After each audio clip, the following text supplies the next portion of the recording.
Pourquoi Haïti est-elle si pauvre? Pourquoi les Haïtiens sont-ils confrontés à tant de problèmes?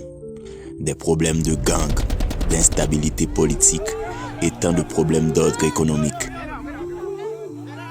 Pourquoi Haïti se retrouve-t-elle dans une telle galère?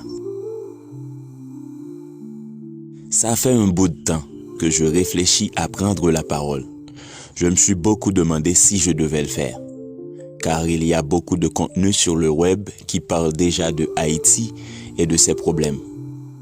Mais plus le temps passe, plus je réalise que les contenus proposés ne sont pas à la hauteur de la tâche. C'est-à-dire que la plupart de ces contenus sont proposés principalement par deux grandes catégories de personnes.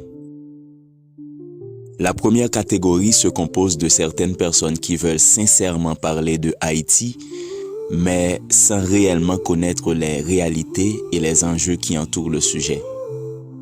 Ces gens-là n'ont pas la capacité de traiter le sujet de manière concrète, de manière correcte, même avec toute la bonne volonté du monde. La seconde catégorie est composée de certaines personnes qui parlent de Haïti, mais qui, en réalité, n'en ont rien à foutre du peuple haïtien. La situation en Haïti ne les affecte pas, donc ils n'ont absolument rien à faire de la souffrance des Haïtiens.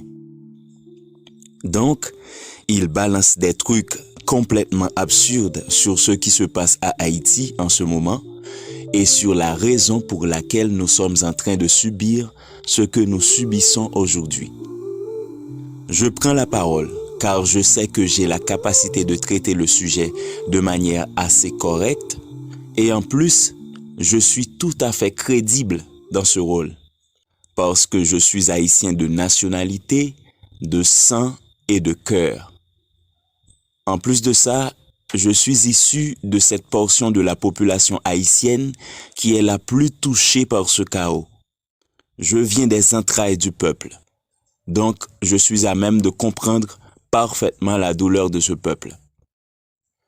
Aujourd'hui, je vais aborder le sujet des gangs qui font la loi à Haïti, principalement à Port-au-Prince, la capitale. Je ne vais pas parler des gangs ni de leurs crimes, car il y a beaucoup de journalistes réputés et de créateurs de contenu qui sont en train de le faire. Je vais, de préférence, parler de la raison pour laquelle ces gangs armés existent. Je vais parler de leur raison d'être. Je vais donc aborder la thématique des causes du chaos en Haïti. Au fil des vidéos, je vais aborder ce sujet sur tous les aspects possibles. Les aspects politiques, sociaux, économiques et culturels. Mais aujourd'hui, dans cette vidéo, je vais surtout me concentrer sur l'aspect géopolitique du sujet. Pourquoi? Eh bien, parce que la situation chaotique à Haïti n'est pas sortie de nulle part. Elle est en partie l'une des conséquences d'une politique internationale bien calculée. La géopolitique est l'une des causes profondes de cette situation désastreuse. Pour cela, je vais surtout parler des politiques internationales des puissances occidentales, c'est-à-dire les États-Unis et les puissances européennes. Ces politiques qui ont un impact très destructeur sur Haïti. Je vais te montrer la relation qui existe entre la géopolitique et ce qui se passe à Haïti.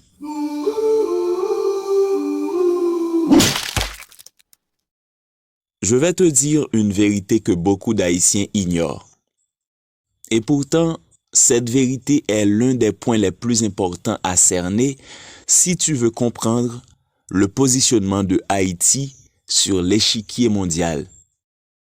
Pour la plupart d'entre nous, Haïti est un pays à part, avec une histoire à part. Une très belle histoire d'ailleurs. Et pourtant, aux yeux de ces puissances occidentales, Haïti n'est pas un pays à part. Nous ne sommes pas une nation à part. Selon la vision de ces puissances, Haïti est juste une extension de l'Afrique noire.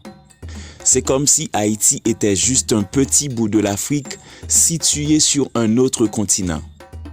Je répète, selon la vision des puissances occidentales, Haïti n'est pas un pays à part. Nous, le peuple haïtien, nous ne sommes pas un peuple à part. Nous sommes considérés comme des Africains importés d'Afrique, perdus sur le sol américain. À partir du moment que tu comprends ça, tu comprendras que les mêmes politiques internationales appliquées aux pays de l'Afrique subsaharienne, entre parenthèses l'Afrique noire, seront aussi les mêmes politiques internationales appliquées à Haïti. Quelles sont les politiques internationales appliquées aux populations noires des pays africains?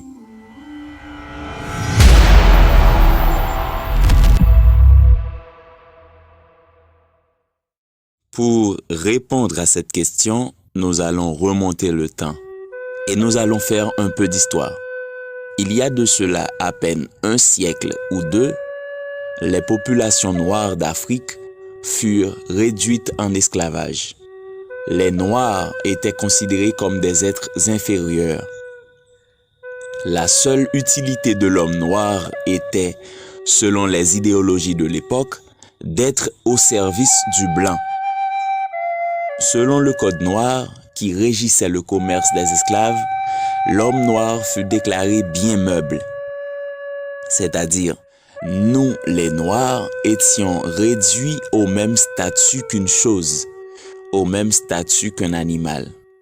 Cela signifie qu'un quelconque homme blanc ayant la capacité avait le droit de posséder des hommes noirs, tout comme du bétail, au même titre qu'il a le droit de posséder des chèvres, par exemple. Tu peux très vite comprendre qu'il avait également le droit légitime sur la vie de ces êtres inférieurs qu'il possédait, de la même façon qu'il a droit sur la vie d'une chèvre qu'il possède. Il avait le droit de les fouetter si ça l'enchante, de les couper un bras comme punition s'ils lui désobéissaient, de les vendre, de les revendre comme si c'était des chèvres. Je ne vais même pas perdre mon temps à parler de la situation économique de l'esclave.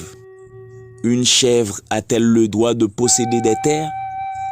Une chèvre a-t-elle le droit de posséder une maison pour se reposer? Un véhicule pour se déplacer? Une chèvre a-t-elle le droit à un patrimoine? Est-ce qu'une chèvre a le droit de laisser un quelconque héritage à sa progéniture, à ses enfants? Le seul et unique héritage que la chèvre peut laisser à sa descendance, c'est la servitude. C'est-à-dire que le possesseur de la maman chèvre sera aussi le possesseur du fils de la chèvre. La personne à qui appartenait la maman chèvre sera aussi celle à qui appartient la descendance de la chèvre. Il peut le vendre s'il le souhaite, au prix qu'il souhaite. Il peut même l'offrir à un ami à l'occasion de son anniversaire. Eh bien, c'est exactement comme ça que les colons occidentaux, blancs, se partageaient entre eux les Africains et leurs terres. L'homme noir était au centre du système colonial esclavagiste. C'était l'animal domestiqué qui faisait tourner le système de laquelle dépendait la richesse des Blancs européens. L'esclavage n'était pas seulement une question de richesse, c'était aussi une question de domination. La domination d'une race par une autre. Le noir était l'animal de qui on faisait ce qu'on veut.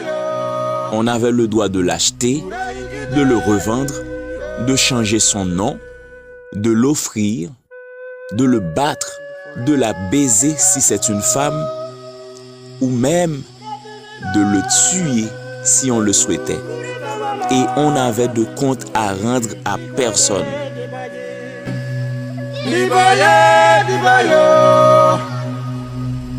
Uraikite yo dibaye, dibaye, dibayo.